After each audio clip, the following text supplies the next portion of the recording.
আমি পরিষ্কারভাবে বলতে চাই, বাংলাদেশের স্বাধীনতা, আমাদের পলিটিক্যাল ইন্ডিপেন্ডেন্স নেতৃত্ব বিকশিত হয়েছে এবং চূড়ান্ত পর্যায়ে স্বাধীনতা সংগ্রাম, আমাদের মুক্তির সংগ্রাম, এটা আমাদের বুঝতে হবে। আমি পরিষ্কারভাবে বলতে চাই, বাংলাদেশের স্বাধীনতা, আমাদের পলিটিক্যাল ইন্ডিপেন্ডেন্স, এই পলিটিক্যাল ইন্ডিপেন্ডেন্সের যে লেগাসি, এই লেগাসি এই বাংলাদেশ যতদিন থাকবে, সবুজের পটভূমিতে লাল সূর্যের পতাকা, যতদিন বাংলা পাখিরা গান গায়, এ বাংলার চন্দ্র সূর্য উদয়, যতদিন সাগরের উত্তাল পূর্বী মেলা, যতদিন পাখির গান শুনবে, ততদিন পাখির কাকলিতে, নদীর কলতানে, সাগরের গর্জন। বঙ্গবন্ধু স্বাধীনতার ঘোষক, স্বাধীন বাংলাদেশের জন পলিটিক্যাল ইন্ডিপেন্ডেন্সের মহানায়ক, এই সত্য পলে পলে, পদে পদে এই বাংলার মাটিতে উচ্চারিত হবে। মনে রাখতে হবে, মৃত্যু মানুষকে নিয়ে ছিনিয়ে দেয়। বঙ্গবন্ধু চলে গেছেন, কিন্তু তার পলিটিক্যাল ইন্ডিপেন্ডেন্সের জনক হিসেবে যে লেগাসি, যে উত্তরাধিকার, এই উত্তরাধিকার কোনোদিনও উত্তরাধিকারে মৃত্যু হতে পারে। এই বিষয় যেটা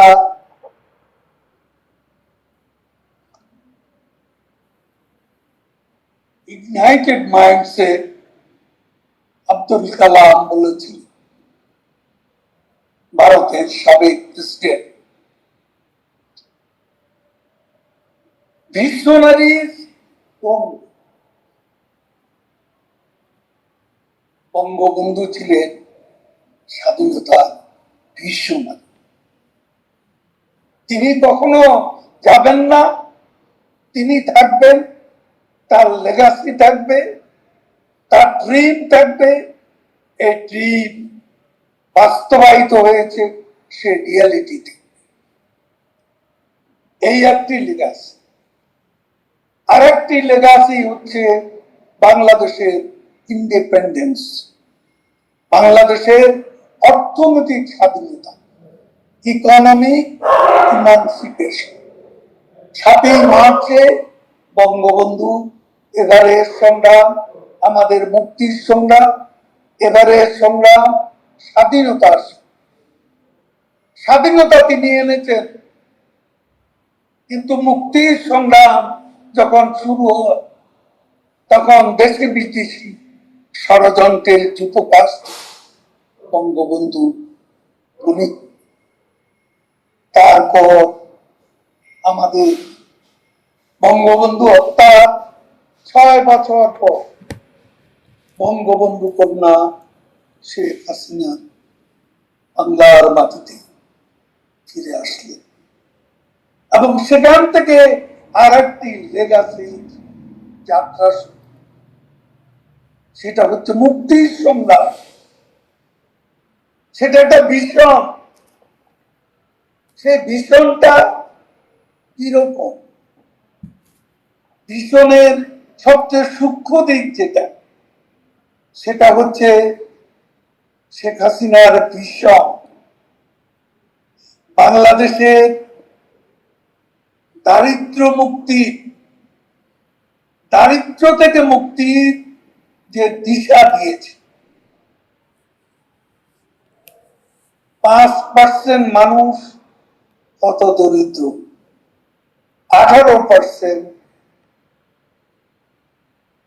দরিদ্র, সেই 18% এখন 31%-এ গিয়ে আজকে ঠেকেছে।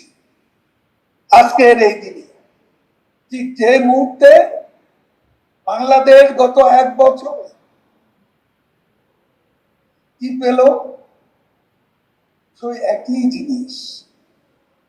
আমাদের ভুলে গেলে চলবে না যে a leopard cannot change its spots. চিতাবাঘ তার স্পট মুছতে পারে না। তার মানে মানুষ স্বভাব নষ্ট হলে স্বভাব ঠিকানা, চরিত্র নষ্ট যা, সে কোনোদিন ওই ল্যাপোর্ডের মতো স্পট চেঞ্জ করতে পারে না। এটা ইউনুসের বেলা যেমন সত্য, তারেক রহমান জিয়াউর রহমানের সন্তান, তার বেলাও একই সত্য আজকে প্রদর্শিত হচ্ছে।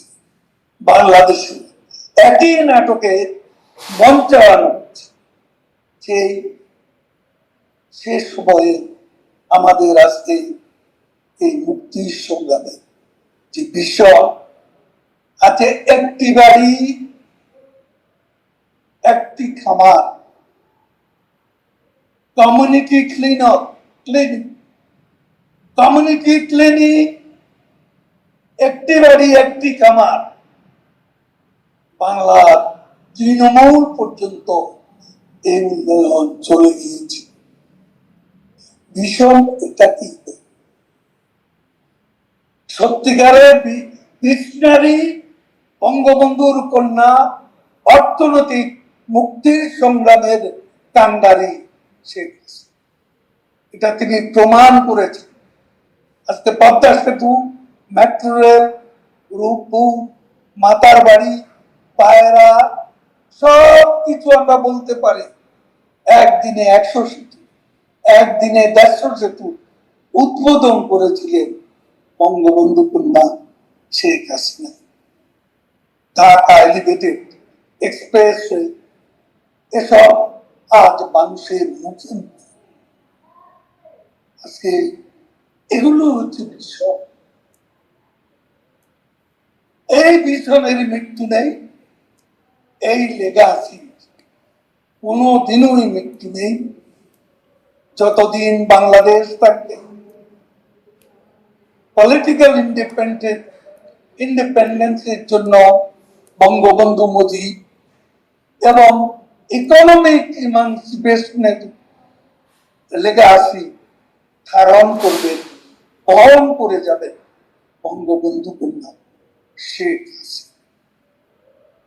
5ই আগস্ট যদি পরিকল্পিতভাবে তাকে তাও করা, আমার মনে হয় এ লেগাসি এখন যেমন জীবিত আছে, সাধারণ মানুষের মুখে মুখে আজকে শেখ হাসিনা না উচ্চারিত হচ্ছে। দিন যতই যাচ্ছে এই উচ্চারণ আরো তত সোচ্চার হচ্ছে। এই উচ্চারণ রাস্তায় নামছে, রাজপথে আসছে। আজকে আমরা হঠাৎ করে যদি কোনো ফল আশা করি, সেটা ঠিক হবে না। আমাদের কাছে আমি মনে করি আমাদের আজকে চোখের পানি অনেক ফেলেছি, আর চোখে এখন আগুন দরকার। চোখে এখন আগুন বিস্ফোরিত হবে, চোখে আর জল এখন। আজকে বাংলাদেশ তাকিয়ে আছে বঙ্গবন্ধু কন্যা শেখ হাসিনা সেই 10ই জানুয়ারির মতো ঐতিহাসিক স্বদেশ প্রত্যাবর্তনের জন্য এদেশের মানুষ মুখিয়ে আছে। বাংলার মানুষ আজকে সব হারিয়ে নিঃশেষ হয়ে যাচ্ছে। আমাদের অসংখ্য কর্মী বাহিনী আজ সারা বাংলা যেভাবে মব সন্ত্রাস নির্যাতনের মুখে সব কিছু হারিয়ে অনেক কর্মী পথে বসেছে। সেই কর্মীদের প্রিয় নেত্রী, সেই কর্মীদের আশা আকাঙ্ক্ষা সর্বোপরি বাংলাদেশের কৃষক, বাংলাদেশের শ্রমিক, বাংলাদেশের মুখে মজুর মেহনতি মানুষের আজকে যে স্বপ্ন প্রতিদিনই কোথাও না কোথাও উচ্চারিত হয়েছে, সবার মুখে একটি শেখ হাসিনা। এই শেখ হাসিনাকে কিভাবে আপনারা পরিত্যক্ত করুন? তাকে যারা পরিত্যক্ত করতে যাবে তারাই অ্যাবান্ডন হয়ে যাবে। আওয়ামী লীগকে যারা নিষিদ্ধ করেছে, ইয়াহিয়া খান নিষিদ্ধ করে পারেনি, ইয়াহিয়ার উত্তরসূরি ইউনূস তারেকটাও পারবে। আওয়ামী লীগ স্বমহিমায় ভাস্বর হয়ে বাংলাদেশের মাটি অনেক গভীরে পতিত। একে কাগজে নিষেধের বার্তা দিয়ে আওয়ামী লীগকে ধ্বংস করার যে ঘৃণ্য খেলা, সেটা থেকে বিরত থাকুক, কোনো লাভ। আমরা শপথ নিয়েছি রক্তের বদলে রক্ত চাই। আমরা রক্তের বদলে রক্ত চাই, ভায়োলেন্সের জবাব ভায়োলেন্স চাই। প্রয়োজনে আমরা চোখের বদলে চক্ষু চাই। শপথ নিতে হবে, এই শপথে অঙ্গীকারে বলিয়ান এগিয়ে যেতে ভুল ভ্রান্তি এসব নিয়ে আমরা বিশ্লেষণ সেদিন আসবে, সময় বেশি দিবে। বঙ্গবন্ধু কন্যা স্বদেশ প্রত্যাবর্তন করবে, তখন আমরা সময় পাব অতীতের ভুল ভ্রান্তি থেকে শিক্ষা নেই, নতুন করে অথচ আমাদের সেই 5ই আগস্টের দায় নেত্রীর উপর চাপিয়ে দেওয়ানো। আমরা অনেকেই আমাদের ফেইলিউর আছে, যেটা সিভিল রাইটস মুভমেন্টের নেতা বলেছিলেন, মার্কিন সিভিল রাইটস মুভমেন্টের নেতা যে কথা বলেছিলেন যে we must accept finite failure. We must accept finite failure, but never losing infinite hope. স্বল্পকালের হতাশা, নিরাশা, চিরকালের যে আশা, যে স্বপ্ন, সেটাকে অবদমিত করতে পারে না।